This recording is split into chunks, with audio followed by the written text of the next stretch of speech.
అందరూ లైక్ చేయండి, షేర్ చేయండి, సబ్స్క్రైబ్ చేయండి, మా ఛానల్ని సపోర్ట్ చేయండి. అనగనగా రెండు కాకులు, బోలు గోలు వాటి పేర్లు. రెండు మంచి మిత్రులు. ఒకరోజు వారిద్దరి మధ్య ఎవరు గొప్ప అని చిన్న వాదన మొదలైంది.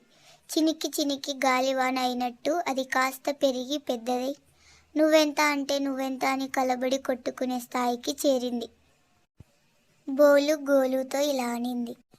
నేను ఆకాశంలో నీకన్నా ఎంతో ఎత్తు ఎగరగలను. నీకన్నా నేను అన్నింటిలో చాలా తెలివైన దానిని. నీతో నాకు పోటీనా? అంత సామర్థ్యం లేదు నీకు. నువ్వు నాతో గెలవలేవు అని గర్వంగా అనింది బోలు. నేను కూడా ఆకాశంలో ఎత్తుకు ఎగరగలను. నాకు కూడా చాలా తెలివి ఉంది. నాకు నిన్ను ఓడించే సామర్థ్యం కూడా ఉంది అంది గోలు. ఓ సరే, నువ్వు నాకన్నా గొప్పవాడివా? అయితే మనం ఇద్దరం ఒక పందెం వేసుకుందాం. నువ్వు సిద్ధమా? అంది బోలు. సిద్ధమే. ఏమిటి ఆ పందెం? అంది గోలు. మనం ఇద్దరం ఆకాశంలో బాగా ఎత్తుకు ఎగరాలి. ఎవడెక్కువ ఎత్తుకు ఎగురుతారో వాళ్ళే గొప్ప. అయితే ఉట్టిగా ఎగరడం కాకుండా ఏదో ఒక మూటను మోస్తే ఎగరాలి. దీనికి నువ్వు ఒప్పుకుంటున్నావా? ఈ పందానికి నేను ఒప్పుకుంటున్నాను. ఈ రెండింటిలోనూ బోలు కొంచెం గడిసైనది. గోలు కాస్త అమాయకురాలు. గోలు ఏం చేసిందంటే ఒక సంచిలో కొన్ని దూది ఉండలు, మరో సంచిలో ఉప్పురాళ్ళు పెట్టి వాటిని ఒక మూటలాగా కట్టింది. దూది సంచినేమో తాను తీసుకుంది, ఉప్పు మూట సంచిని గోలుకు ఇచ్చింది. సరే అని రెండు ఎగరడం ప్రారంభించాయి. బోలు ముక్కుకున్న సంచి తేలికగా ఉండడంతో అది సునాయాసంగా ఎగరసాగింది. చూస్తుండగానే గోలును మించిపోయింది.